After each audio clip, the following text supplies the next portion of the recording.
So you applied to vote from home by mail. Great work! Now what? Well, as soon as the last week of September, your absentee ballot will come to you in the mail. When you get your absentee ballot in the mail, it comes in a big packet. It will be addressed to you from your county clerk and will contain 4 items. Your ballot-only envelope.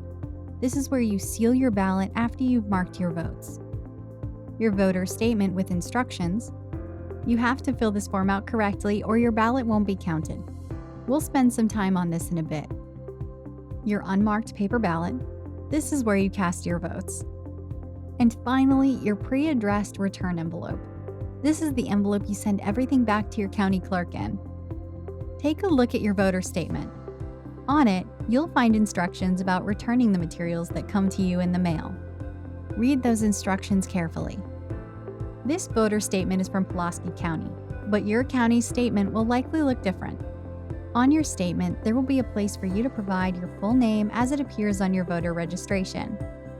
To check your voter registration for accuracy, visit this website, voterview.ar-nova.org/voterview.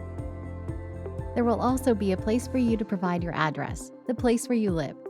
This address must match the address that's on your absentee ballot application. There will also be a place for you to provide your date of birth. You must accurately complete all 3 of those sections, or your ballot will not be counted. There are 2 optional sections.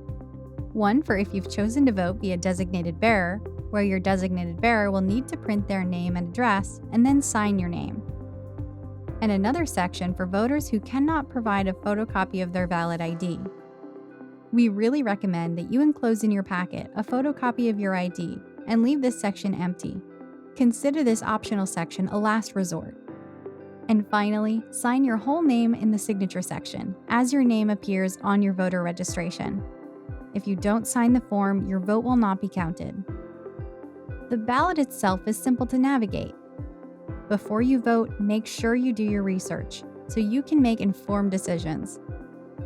Before you put your absentee voting packet in the mail, make sure your return envelope contains the following 3 things: your completed voter statement, a photocopy of your valid ID, and your completed ballot sealed inside the ballot-only envelope.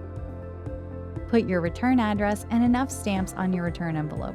You may need up to 3 stamps. Once it has the right amount of postage on it, get it into the mail as soon as you can. Or you can always deliver your absentee ballot to your county clerk's office by hand.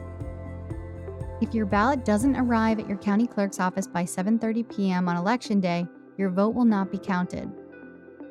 That's voting from home. If you follow the steps, your vote will be counted. Check out GoVoteAR.org for more information.